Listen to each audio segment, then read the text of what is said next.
We found malnutrition rates of 54%. And what that means is this is 3 times higher than the standard emergency levels. I actually never seen anything like this. Need assistance. Those people have been living under siege for more than 500 days, right? The economy is disrupted. The agricultural production is disrupted.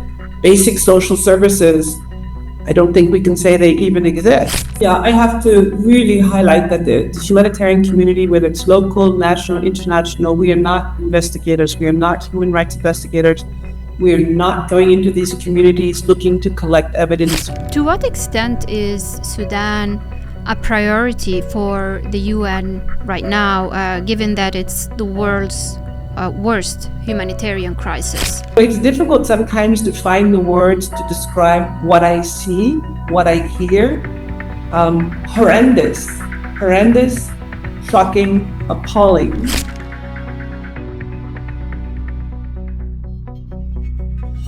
It's been more than 1,000 days since war erupted in Sudan, triggering what the United Nations calls the world's worst humanitarian crisis.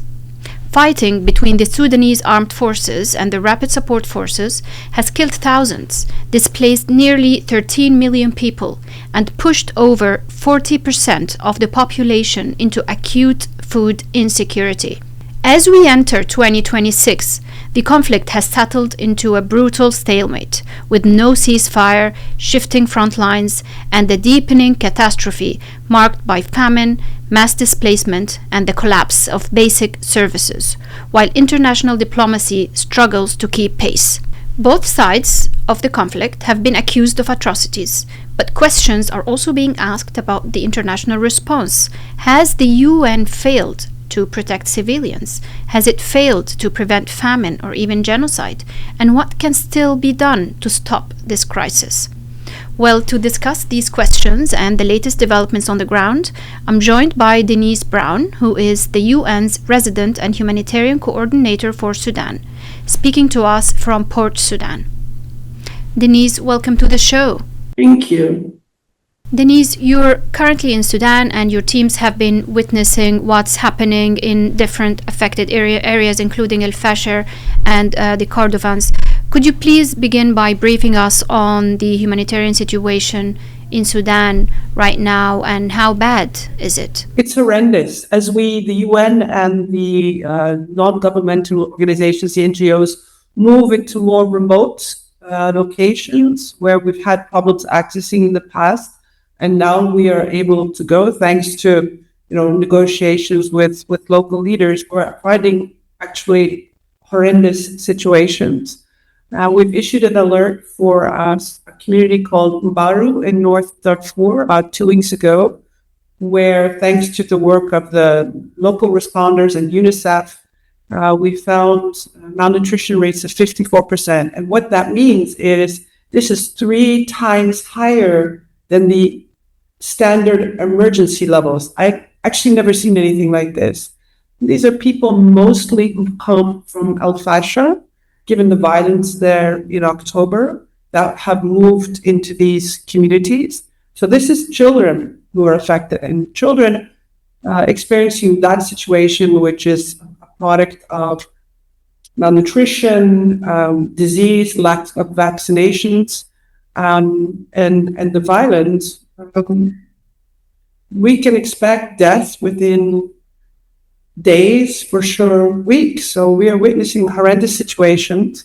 And we're doing more assessments this week, and we expect to find something similar. So, it's frankly, it's quite devastating to see this in the communities. Have you been able to visit Fasher? We've had a UN team in there twice, actually, in the past 2 weeks. Now, understand that Fasher was under siege for more than 500 days. So we're dealing with the situation where much of the town is destroyed, but also quite concerning is the presence of mines, so the contamination, giving the heavy shelling there. So we are going in.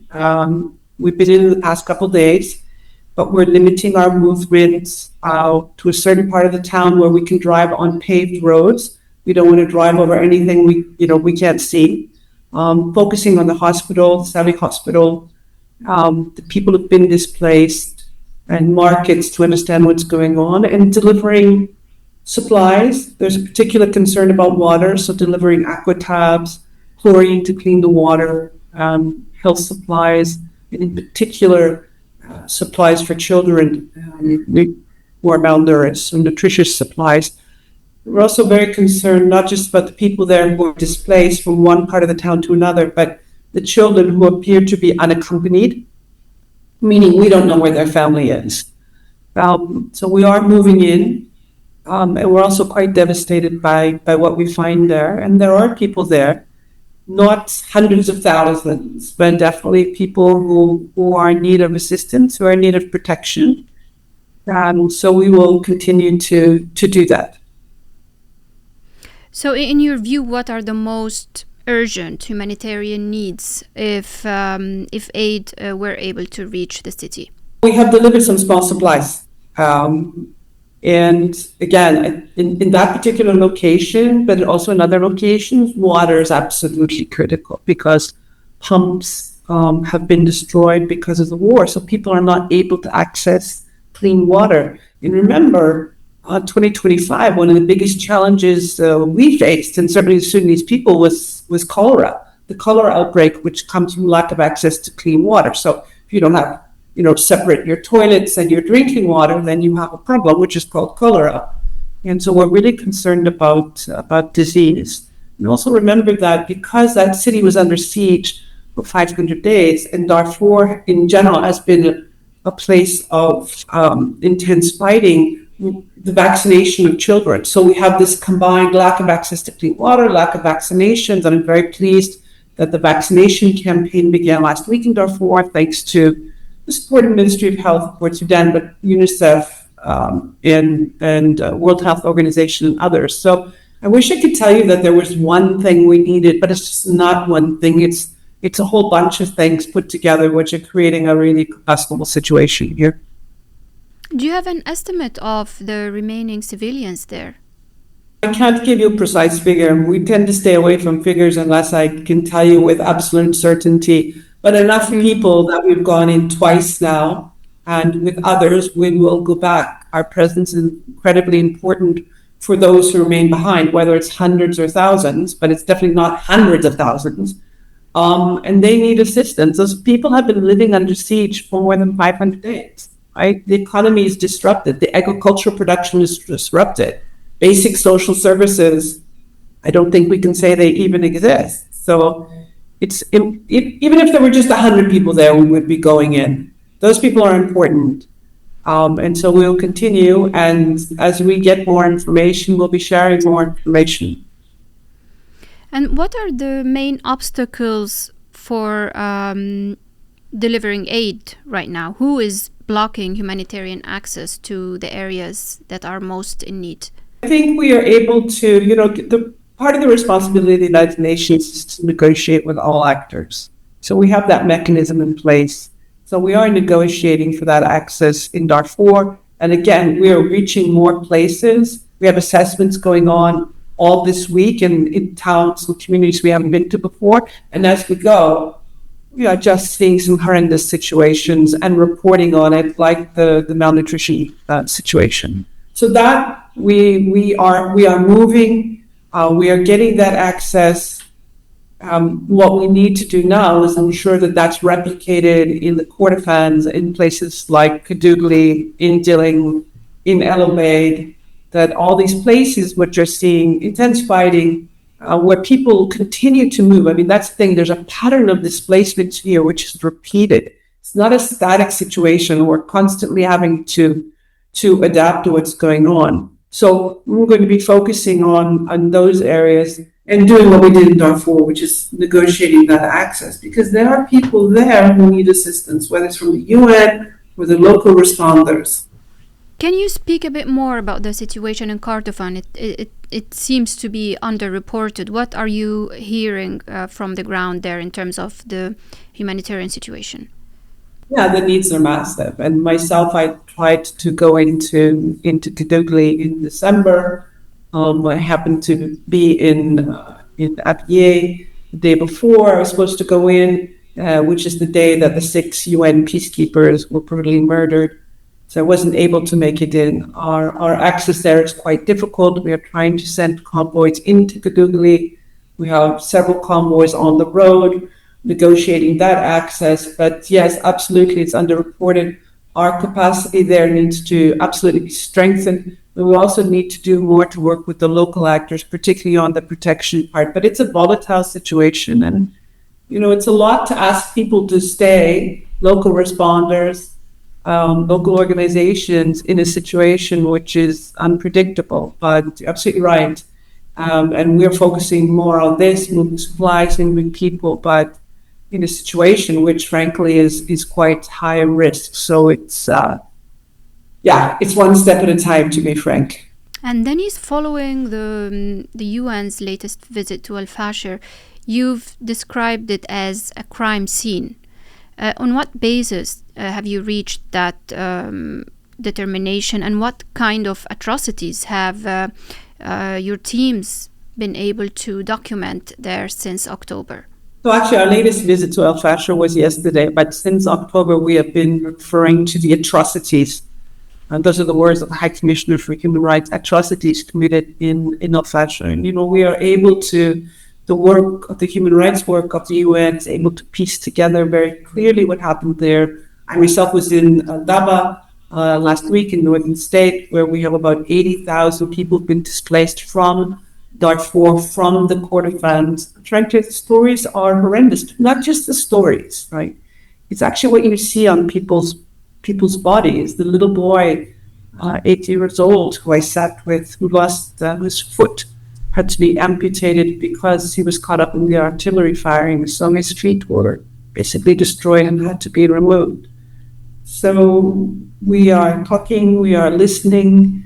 People have been displaced, people have been moved across the borders, but the work of the humanitarian community is separate from that of the human rights.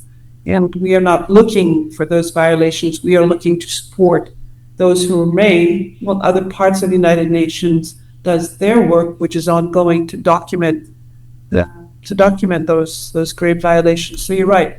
We are referring to that as atrocities. The International Criminal Court currently has an ongoing investigation on crimes in Darfur, and they are looking into what's going on in Fasher, as well as humanitarians who are witnesses to crimes there. Are you sharing any evidence or testimonies from the ground with the Office of the Prosecutor of the ICC?